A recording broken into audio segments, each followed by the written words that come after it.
반갑습니다. 안녕하세요. 마지막 시간입니다. 지겹죠?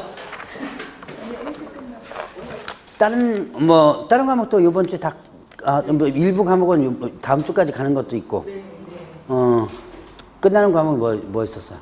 세법. 세법 끝났고, 결혼 끝났고, 그렇구나. 이제 오늘 끝나고, 그럼 되는구나. 자, 봅시다. 109페이지 해보죠.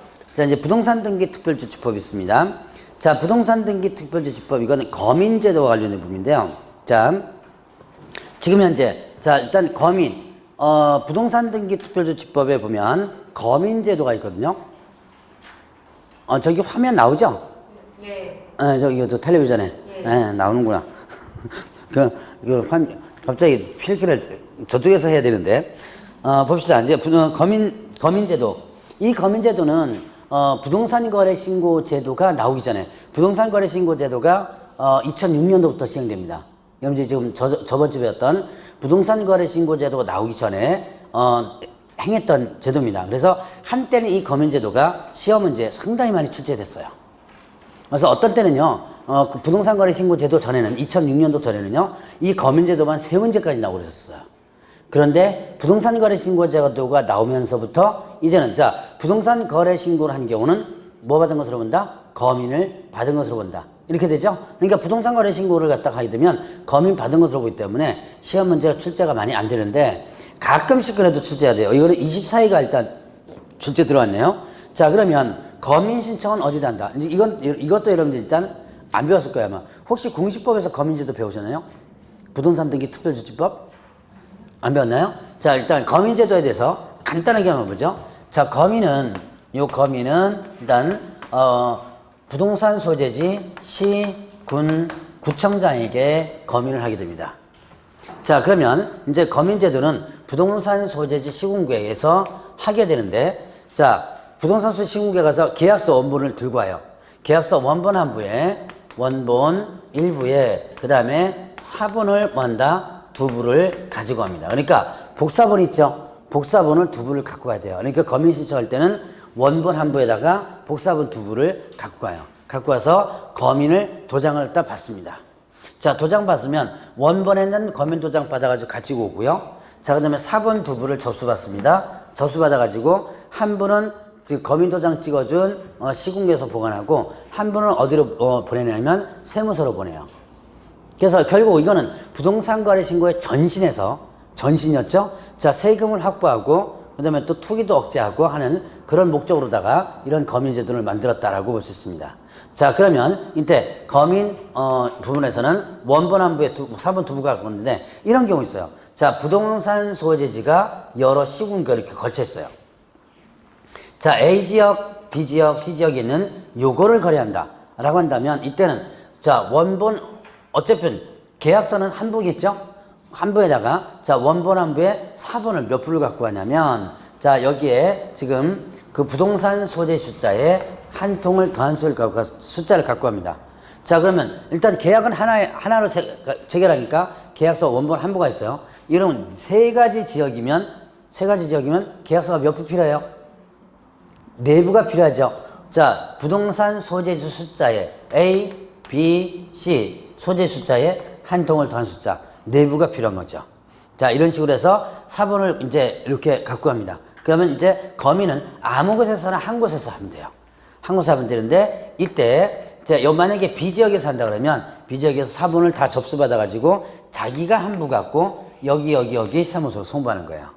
자, 그래서 이제 거민 이렇게 부동산 거래했다는 것을 어떻게 확인하는 거다라는 부분. 자, 그럼 거민 대상. 자, 일단은 보죠. 매매는 일단 뭐 해줘야 돼요? 부동산 거래 신고 해야죠. 부동산 거래 신고했다면 뭐 받은 것으로 본다? 거민 받은 것으로 본다 그랬죠. 간주합니다. 그러니까 매매는 해당되지 않겠죠. 자, 증여는 일단 거민 대상 해당돼요. 증여, 그 다음에 교환도 마찬가지로 거민 대상 해당입니다. 자, 양도담보라든가 그런 것들. 자, 양도담보 소유권 이전하는 거죠. 양도담보라든가 이런 것들. 자, 가등기에 기한 뭐다? 본등기. 자, 소유권을 넘겨주는 것에 대해서는 검인받는다고 생각하시면 돼요. 그러면 저당권이나 전세권이나 이런 것들은 소유권 넘겨줘요? 안 넘겨주죠? 그 권리만 설정하죠? 권리만 설정한다는 것은 검인 대상이 아니에요. 자, 그러면 이제 또 검인 대상이 아닌 거죠. 자, 대상이 아닌 게 있습니다. 자, 여러 가지. 자, 부동산 거래 신고하면 검인받은 것으로 본다 그랬죠? 아까 공부했던 거. 토지 거래 허가 받으면 검인받은 것으로 본다. 들어보셨나요? 자, 이런 것들이 있고요. 자, 그 다음에 또, 자, 경매, 공매. 경매, 공매도 검인 안 받아요. 그 다음에 또, 자, 임목,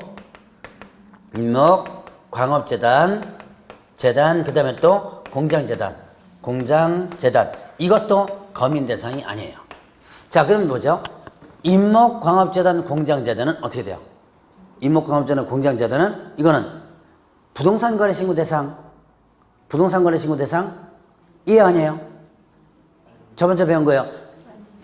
자, 부동산거래신고 대상은 부동산 등이라고 그랬죠. 부동산 등에 대한 매매계약처럼 부동산거래신고라고 그랬죠. 그러면 부동산 등이 뭐였죠? 토지, 건축물, 예, 입주권, 분양권이죠.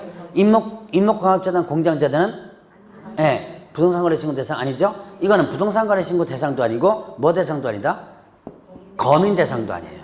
자, 요거는요. 그래서 이 대상이 아닌 것들 한번 제가 지금 간단하게 한번 구분을 해봤습니다. 자, 그러면 이제 관련되는 것 언급하지 않은 것은 문제 풀면서 보죠. 자, 20번에 보면 자, 개업공개사 갑이 을 소유 X 토지를 매수하는 병에 의뢰를 받아 매매를 중개하는 경우에 관한 설명으로 옳은 것은 1번에 계약서를 작성한 갑이 자신의 이름으로 계약서의 검인을 신청할 수 없다. 갑이 누구예요? 개업 공인중개사죠. 개업공개사 검인 신청할 수 있어요. 자, 중개를 해줬죠? 그러면 검인 신청할 수 있습니다. 옛날에는 부동산 거래 신고 의무 이전에는요, 검인 신청 의무가 있었어요. 그래서 뭐라 했어요? 세 문제까지 나왔었다 그랬죠? 이게 왜 그러냐면 검인 신청 의무가 있기 때문에 했어요. 그런데 부동산 거래 신고 제도가 나오면서부터 의무는 완전히 없어집니다. 그러나 할 수는 있어요. 변호사나 법무사까지 할 수 있습니다. 자, 그러면 이번에 X토지 소유권을 이전받은 병이 매수대금을 지급 위하여 X토지의 저당권을 설정하는 경우 저당권 설정 계약서도 검인의 대상이 된다. 자, 뭐만 검인 대상이 됐어? 소유권을 이전시켜 놓는 것만 검인 대상이죠? 그러니까 매매나 교환이나 증여, 소유권 이전되죠? 양도담보, 소유권 이전되죠? 이런 것만 되지 소유권 이전이나 단순한 권리 설정은 해당되지 않는다. 자, 그 다음에 3번에 보면 병이 X토지에 대하여 매매를 원인으로 소유권 이전 청구 보전을 위한 가등기에 기하여 본등기하는 경우 매매계약서는 검인의 대상이 된다. 가등기 자체는 검인 대상이 아니에요. 자, 제가 뭐랬죠? 검인하려면 소유권을 넘겨놓는 건 검인 대상이랬죠? 가등기 자체는 소유권을 넘기는 게 아니죠. 근데 가등기에 기한 뭐 되는 거예요? 본등기는 소유권을 넘기는 거죠. 그러니까 검인 대상에 해당되죠. 3번이 일단 맞는 거. 4번에 부동산 거래 신고 필증 교부받아도 계약서의 검인을 받지 않은 한 이전 등기에 신청할 수 없다. 부동산 거래 신고하면 뭐 받은 것으로 본다? 검인 받은 것으로 본다. 그렇게 되죠? 자, 그 다음에 병으로부터 검인 신청을 받은 X토지 소재관할청이 검인할 때 계약서의 내용에 진정성을 낸다. 자, 진정성이란 실제 거래 가격을 조사하는 거예요. 근데 이런 걸 조사하지 않습니다. 필요적 기재사항이 있거든요. 기재사항만, 계약서에 기재된 사항만 확인하면 돼요. 그러니까 진정성을 확인하는 게 아니라 형식적 심사다라고 합니다. 자, 그래서 형식적 기재사항이 제대로 기재되는지만 확인하고 검인을 도장을 찍어줘요. 자, 검인은 이렇게 크게 나오진 않지만 그래도 알아는 두셔야 돼요. 자, 110페이지로 넘어갑니다. 주택임대차보호법.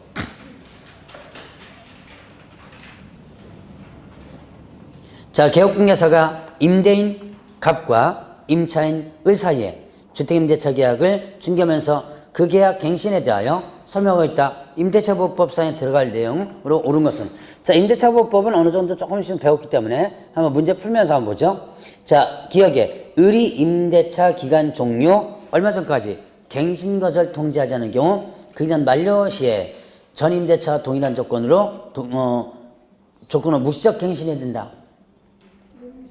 을이 누구죠? 임차인이죠. 자, 임대인과 임차인의 계약 해지 통보 기간이 틀려요. 임대인은 계약 만료 언제부터 언제까지? 6월에서 1월. 6월에서 1월 3개월은 아까 배웠던 농지임대차에 있고, 자, 갑자기 농지임대차가 나오죠? 왜? 3개월만. 자, 일단 주택임대차법에서 이건 상가임대차 마찬가지입니다. 자, 임대인 같은 경우는 계약 만료 6월에서 1월 사이. 임차인 같은 경우는 계약 만료 1월 전. 1개월 전이죠? 1월 전까지 이렇게 됩니다. 자, 그러면 니은에 을이 얼마의 차임을 연체한 경우 무시적 갱신이 허용되지 않는다. 예, 2기. 2기죠, 2기. 자, 주택임대차법에서는 2기 차임 연체한 경우에 무시적 갱신 인정되죠. 3가는 이제 3가는 계약 해지 통보하는 부분이 뭐예요? 상가에서 계약 해지 통보가 3기였죠. 근데 여기 무시적 갱신과 관련된 부분에서도 3기가 적용되는 게 아니라 요거는 2기가 적용되지만 아마 될 거예요. 계약 해지 통보라는 부분이 3기이기 때문에. 자, 어쨌든 여기서는 일단 2기입니다. 자, 그다음에 또 디귿에 갑이 임대차 종료 언제부터 언제 전까지 갱신을 통지하지 않은 경우. 예. 자, 아까 기억에서 봤죠? 임대인은 6월에서 1월이고 임차인은 1월 전. 이렇게 되죠. 자, 그 다음에 무시적 갱신이 된 후 을에 의한 계약 해지 통지는 갑이 통지를 받은 날부터 얼마가 지난 회로 발생한다? 1월. 자, 무시적 갱신이 됩니다. 그러면 자, 무시적 갱신이 되면 어떻게 돼요? 종전과 동일하게 임대차한 것으로 본다. 그리고 그 기간은 몇 년으로 본다? 무시적 갱신됐을 때 법정 갱신되면 보호되는 기간은 몇 년이에요? 2년입니다. 무시적 갱신했을 때 보호되는 기간은 2년이다. 그런데 자, 임차인은 언제든지 계약해지 통보를 할 수 있어요. 무시적 갱신 기간 안에 언제든지 계약해지 통보를 할 수 있는데 이때 계약해지 통보를 하게 되면 몇 개월이 지나면 회로 발생하냐면 3개월이 지나면 회로 발생한다. 그 밑에 해설 봐도 3개월이에요.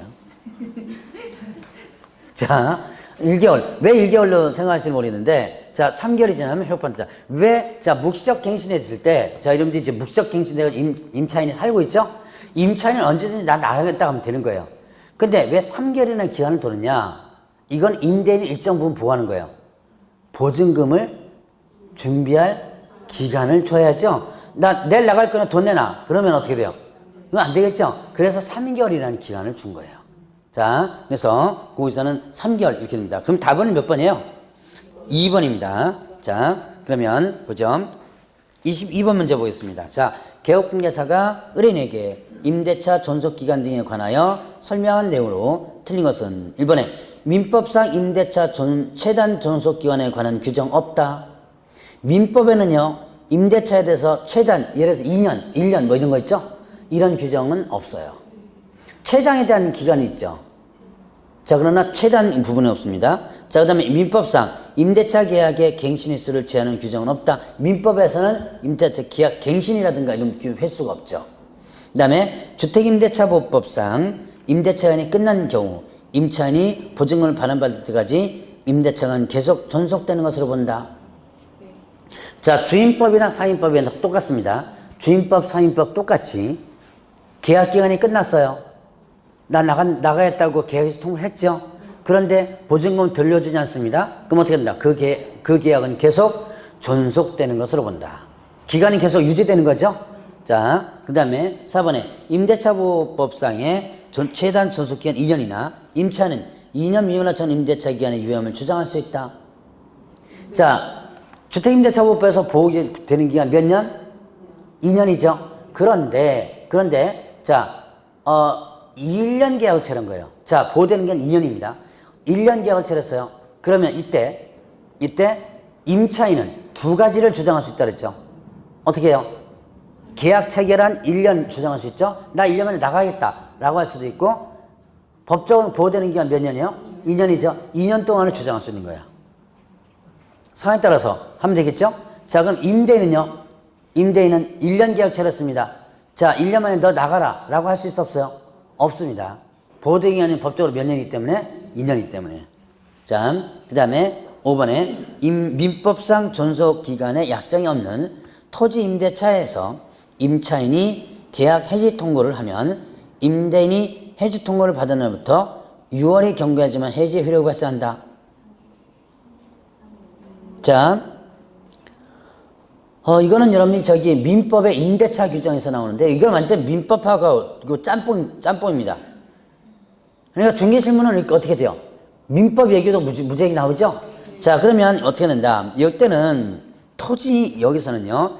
임대인이 해지 통고하면 6월이고요.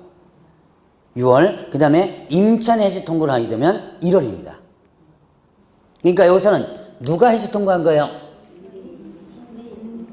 자, 임차인이 계약 해지 통보를 하면, 그러니까 누가 해지 통보를 누가 한 거예요? 임차인이 한 거죠. 그러니까 몇 개월이에요? 예, 1개월이죠. 자, 통고를 받은 날로부터 1개월이 경과하면 효력 발생한다. 이건 지금 민법 얘기입니다, 완전히. 자, 그러면 23번 보죠. 주택임대차 계약에 대하여 개업공개사가 의뢰인에게 설명한 내용으로 틀린 것을 모두 고른 것은 1번은 기억에 임차인이 임차주택의 인도를 받고 주민으로 마친 날과 제3자의 저당권 설정 등일이 같은 날이면 임차인은 저당권 실행으로 그 주택을 취득한 매수인에게 대항하지 못한다. 인도와 주민으로 마친 날과 저당권 설정 등일이 같죠? 그러면 자, 대항력과 관련된 부분이죠. 대항력과 관련된 부분에서 보면 대항력은 인도와 전입신고를 하게 되면 다음날 0시부터 대항력이 발생되죠. 근데 저당권이 그날 설정됐죠. 그러면 대항력은 다음날 효력 발생하고 근데 저당권은 그날 효력 발생되죠. 그러면 결국 어떻게 된다? 저당권이 앞서게 되겠죠. 저당권이 앞서게 되면 이 저당권이 뭐가 된다? 말소 기준권리가 된다고 쳤을 때 말소 기준권리 밑에 있는 거죠. 그럼 이 권리, 임차는 어떻게 돼요? 소멸되게 되겠죠. 그러니까 어떻게 돼요? 저당권 시행으로 주택이 취득한 매수인에 대항할 수 있어 없어요? 대항할 수 없죠. 이때 대항할 수 없다는 뜻은 무슨 뜻이죠? 이때 대항할 수 없다는 뜻은 말소 기준 권리. 자, 여기서 저당권이 앞서 있고요. 그 다음에 뒤에 대항력 갖춘 임차인이 있습니다. 그러면 이 저당권이 뭐가 된다? 말소 기준 권리가 되죠. 말소 기준 권리를 중심으로서 밑에 것을 모두 소멸시키죠. 그럼 소멸시키면 매수인에 대항할 수 없다 그랬죠. 이 대항할 수 없다는 뜻은 이 임차인이 돈을 다 못 받았을 때 돈 다 못 받은 것을 누구한테요? 누구한테? 매수인. 경납받은 사람이죠. 매수인한테 달라고 할 수 없다라는 거죠. 자, 그런 내용입니다. 그러니까 이게 주택임대차보호법이 경매와 관련된 부분으로서 연결돼요. 자, 니은번에 임차인이 임차권 등을 통하여 대항력을 가지는 경우 임차주택 양수인은 임대인 지위를 승계한 것으로 본다. 자, 대항력 임차권 등기를 통해서 대항력 가지는 경우 자, 보죠. 임차권 등기 들어보셨죠? 임차권 등기. 자, 일단 특별법 주택임대차보호법에서는 임차권 등기명령 신청했었죠? 임차권 등기명령 신청해서 임차권 등기가 됩니다. 그러면 어떻게 돼요? 기존에 대항력이 있다면 대항력 그대로 유지가 되고 대항력 없었다면 대항력이 이 임차권 등기에서 새롭게 발생된다 그랬죠. 자, 그러면 보죠. 대항력을 가지는 경우 양수인은 임대인의 지위를 승계한 것으로 본다. 당연히 어떻게 돼요? 양수인은 지위가 승계되죠. 그래서 양수인이 누구예요? 집을 새로 그 주택을 산 사람. 이 지위가 승계되니까 거기에 있는 임차인은 어떻게 된다? 이 새로운 사람에게 돈 내놔라고 할 수 있는 거죠. 자, 그 내용이고요. 그 다음에 디귿에 자, 소액 임차인의 최우선 변제권은 주택가액의 3분의 1이라는 금액까지 인정된다. 최우선 변제 있죠? 소액 보증 우선 변제. 주택가액이 얼마? 2분의 1. 기억나시나요? 2분의 1. 자, 그 다음에 리얼에 주택임대차 계약이 묵시적으로 갱신된 경우 임대인은 언제든지 임차인에게 계약 해지 통지를 할 수 있다. 아까 옆에서 한번 본 것 같죠? 묵시적 갱신이 됐을 때 이때 언제든지 계약 해지 통보를 할 수 있다는 사람은 누구예요? 그렇죠. 임차인이죠. 자, 주택임대차법은 자, 상가법도 마찬가지예요. 누구를 위한 법이에요? 임차인을 위한 법이죠. 임차인에게 불리한 약정 무효라 그랬죠. 그러니까 모든 과정이 뭘 중심으로 들어간다? 임차인 중심으로 들어갑니다. 자, 그거 기억을 또 해놓으시고요. 자, 그러면 24번 보죠. 자, 개업공개사가 의뢰인에게 주택임대차법 법령에 대해 설명한 내용으로 틀린 것은 1번에 차임의 증액 청구에 관한 규정은 임대차 계약이 종료된 후 재계약을 하는 경우 적용되지 않는다. 자, 증액제한 있죠. 증액제한. 주택임대차법에서 증액을 제한합니다. 자, 계약 체고 나서 1년에 증액 못하고 증액하고 나서 1년에 증액 못한다 그랬죠? 그리고 증액할 수 있는데 이때 증액대할 때 얼마 초과할 수 없다? 20분의 1 초과할 수 없다. 보증금 또는 차임에 20분의 1은 몇 프로예요? 5%죠. 자, 이 증액제한은 언제 적용되지 않는다 그랬어요? 재계약 시. 그 다음에 또 쌍방 합의 시. 자, 재계약 시, 쌍방 합의 시. 재계약 시하고 쌍방 합의 시 적용된다, 안 된다? 적용 안 된다. 그러니까 20분의 1 적용 안 되니까. 여러분들이 2년 지났어요. 2년 계약 체결했죠? 2년 지났어요. 재계약하죠? 그럴 때 어떻게 돼요? 왕창 올려도 상관이 없다는 얘기예요. 20분의 1 이게 적용되지 않으니까. 이해되셨어요? 네. 그러니까 2년 지났을 때 재계약할 때는 이 제한 규정이 적용되지 않는다라는 얘기입니다. 그래서 왕창 올려도. 그래서 그 좀 요즘 문제죠? 뭐 요즘이야 또 거꾸로다가 전세난, 역전세난이 지금 난리치고 있죠? 그래서 지금 깎이고 있는 편이죠, 지금. 저 가끔씩 이거 상담 받거든요? 지금 갭 투자라는 거 있죠, 왜? 많이 들어보셨죠? 그거 지금 주변에서 해가지고 지금 난리치고 있는 사람들이 주변에 지금 몇 명 있어요. 그거 어떻게 하냐라고 지금 하고 있는데 어쩔 수 없어요, 이거. 어떻게 법적으로 할 수 없어요. 왜냐면 주택임대차가 모두 갭 투자해가지고 다 뭐 해요, 지금. 아파트라든가 해가지고 다 임대차 지금 하고 있죠? 그럼 뭐 보증금 어떻게 안 줄 방법 없습니까? 안 줄 방법이 없어요. 주임법이나 상임법이 모두 뭘 중심으로 돌아가는 거예요? 임차인 중심으로 돌아가고 있죠? 이게 임대인 중심으로 돌아가는 게 하나도 없어요. 방법이 없어요. 그러니까 가끔씩 저 상담 옵니다. 이거 어떻게 했으면 좋겠어요? 가서 임차인한테 가서 무릎 꿇고 빌든지 어떻게 계속 눌러앉혀 가서 살게 하는 게 법 보세요. 돈 준비 못 한다면. 갭 투자하다 보면요. 여러분이 아마 저 뉴스 같은 데 가서 들었을 거예요. 이쪽에서 나가겠다 그러면 돈이 없는 거예요, 지금. 빼줄 돈이 없어가지고 지금 당장 나가겠다고 하는데도 돈이 없어가지고 지금 난리치고 있는 그런 사람들이 의외로 많습니다, 지금. 자, 어쨌든 자, 일단은 계약 기간이 끝나버리고 재계약할 때는 이게 적용되지 않는다. 자, 그러면 이번에 확정일자는 확정일자 번호, 확정일자 부여일, 확정일자 부여기간을 임대차 계약증서에 표시하는 방법을 보여야 한다.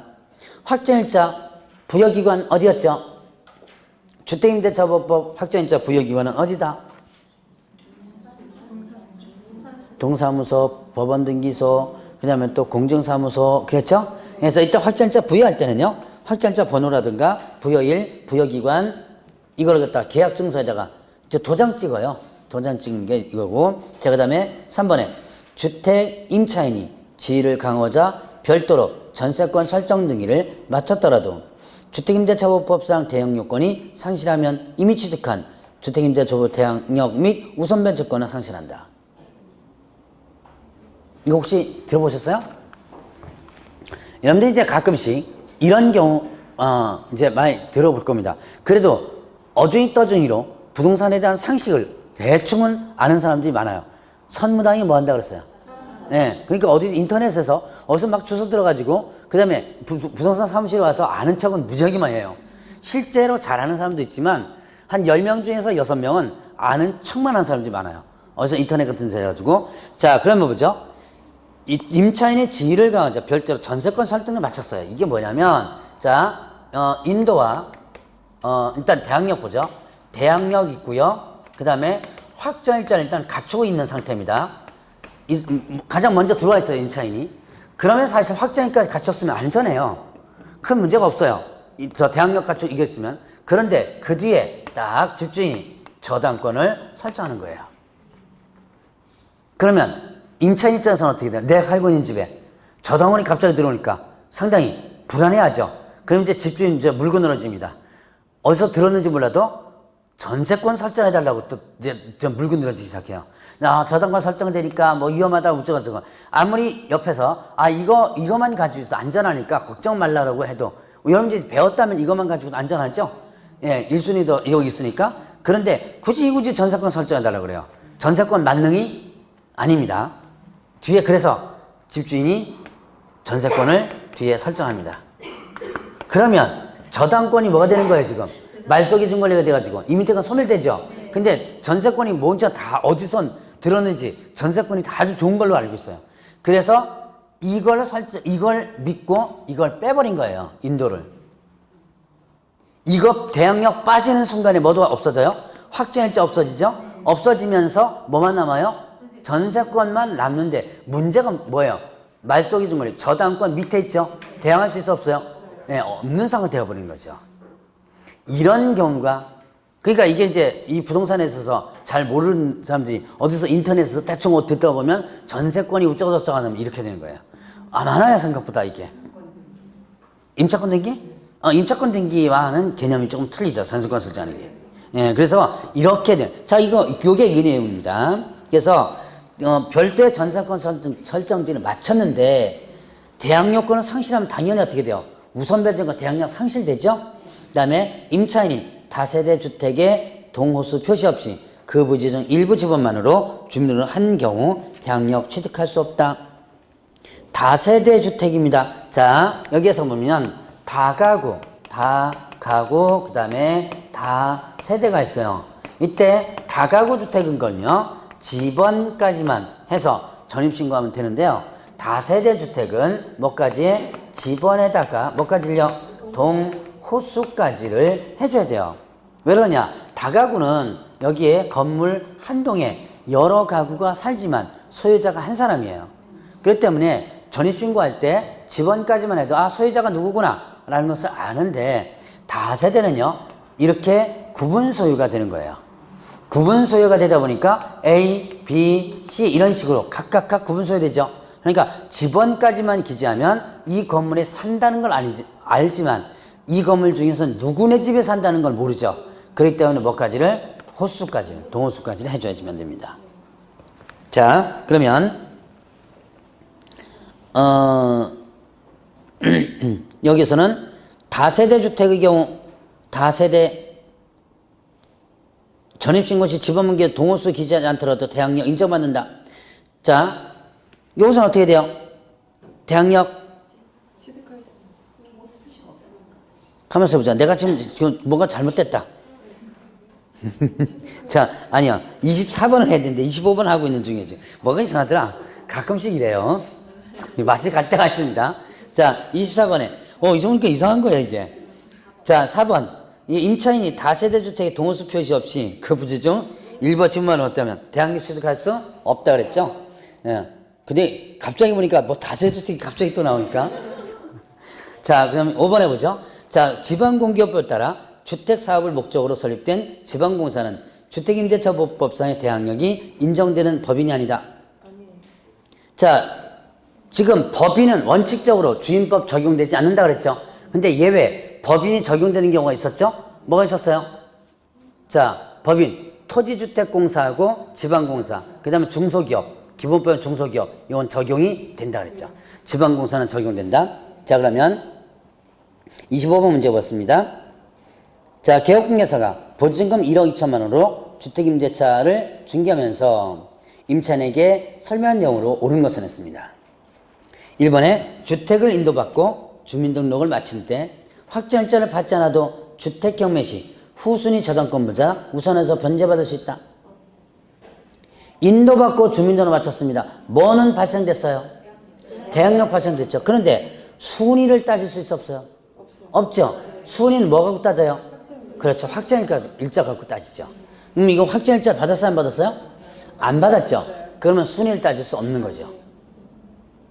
이번에 주택 소재지가 대구광역시인 경우 보증금 중 2천만 원에 대해서 최우선 변제권 인정된다.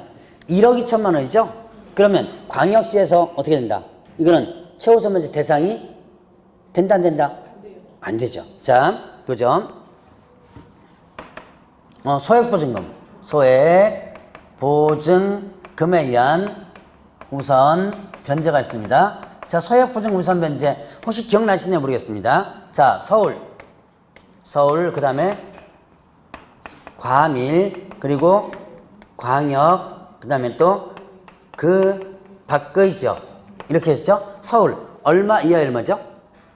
네, 1억 이하의 보증. 요거는 기억해 놓는 게 좋아요. 가끔씩, 뭐, 여기 지금 민법 선생님은 그 얘기를 안 하는 것 같은데, 어떤 민법 선생님은 이거 시험 문제 안 나오니까 외우지 마세요. 그런 거예요. 근데 저는 또 외우라 그러거든요. 암기하라고.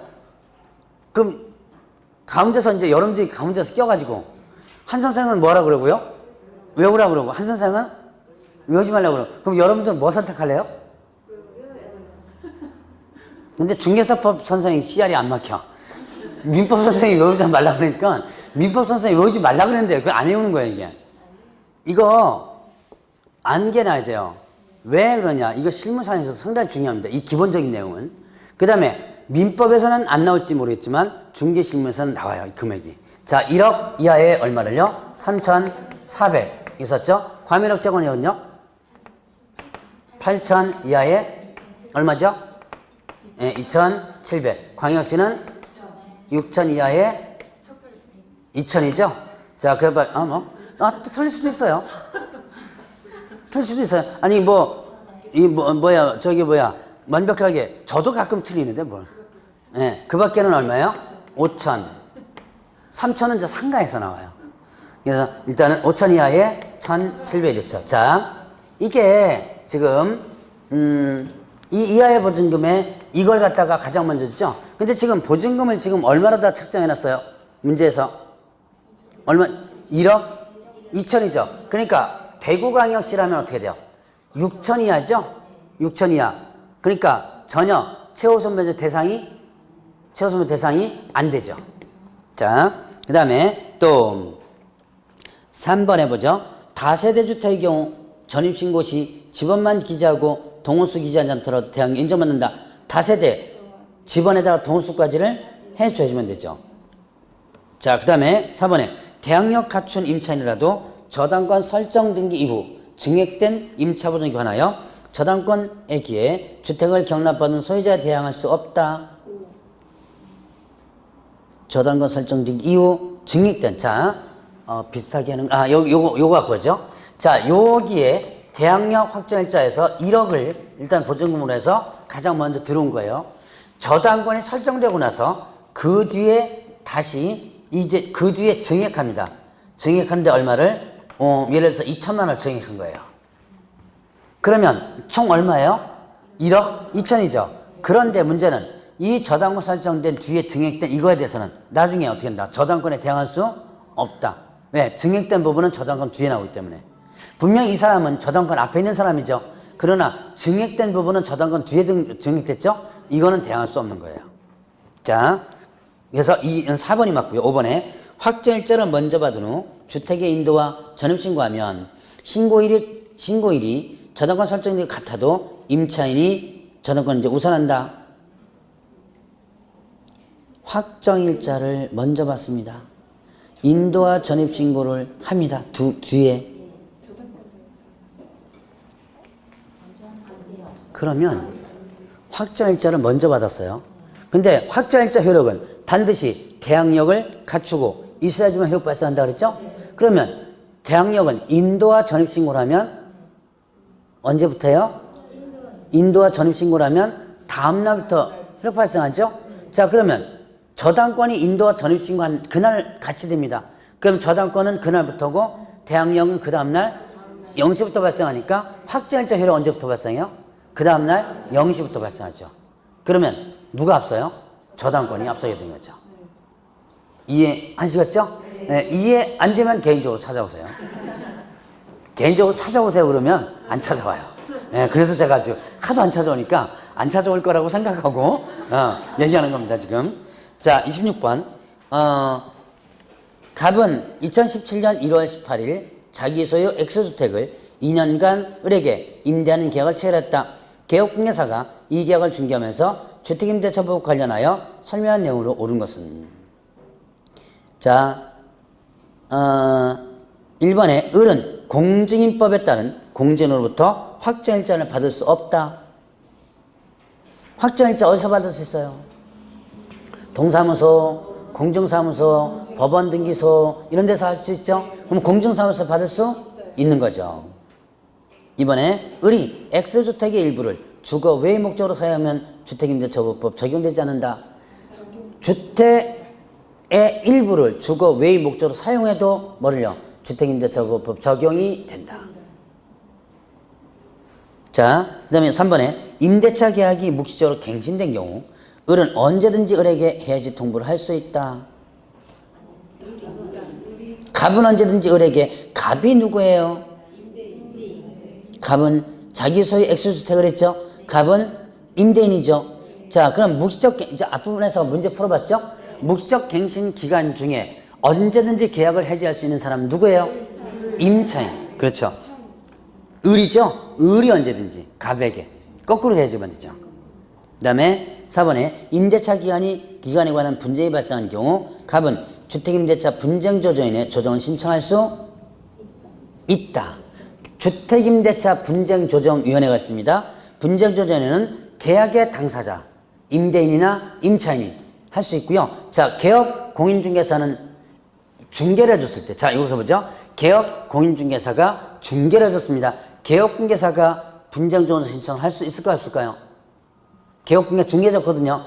개업공개사는 분쟁조정위원회 신청할 수 없어요. 중개져서 없어요. 그럼 누가 된다? 당사자, 임대인, 임차인. 그러나 알아둬야 될 것은 나중에 임대차 분쟁이 일어났을 때는 어떻게 한다? 여기에 가보세요라고 얘기는 해줘야죠. 그래서 주택임대차 분쟁조정위원회를 여러분 공부를 조금 해줘야 돼요. 자, 그러면 이제 5번에 경제사정 변동으로 약정 차임이 과도하게 되어서 적절하지 않은 경우 임대차 기간 중 을은 그 차임 20분의 1 금액을 초과하여 감액을 청구할 수 있다. 자, 경제사정 변동으로 약정 차임이 과도하게 되어 적절하지 않은 경우 임대차 기간 중 차임의 20분의 1 금액을 초과하여 감액 청구할 수 있다. 있어 없어요? 20분의 1을 초과해가지고 맞는 것 같죠? 같기는. 왜냐? 1번부터 4번까지가 다 틀렸거든요. 그죠? 네, 그래서 맞는 것 같아요. 근데 20분의 1을 초과해서 감액할 수 있어요. 왜? 어디 갔냐? 이거 뭐예요, 지금 이거? 20분의 1. 뭐예요? 20분의 1. 이거는 뭐에만 적용되는 거예요? 증액. 지금 이건 뭐예요, 지금? 감액은 제한이 없죠. 제가 모의고사 때 9월달 모의고사 때 잘 내는 겁니다. 증감을 제한할 수 있다. 증감을 제한할 수 있다. 맞아, 틀려요? 증은 제한이 되죠. 감은요? 그렇죠. 감을 제한하면, 감액을 제한하면 어떻게 돼요? 누가 불리해요? 임차인이 불리하죠. 그래서 증감 제한할 수 있다면 틀려요. 자, 이런 문제가 나오는 거예요. 그럼 어떻게 돼요? 5번은 맞는 내용이죠. 이해하셨어요? 이게 뭐만 제한하는 거다? 증액만 제한하는 거지 감액을 내리는 것은 전혀 제한이 없어. 왕창 내리면 더 좋죠? 왕창 내리면. 자, 상가금리 제도법 좀 쉬었다 하시죠?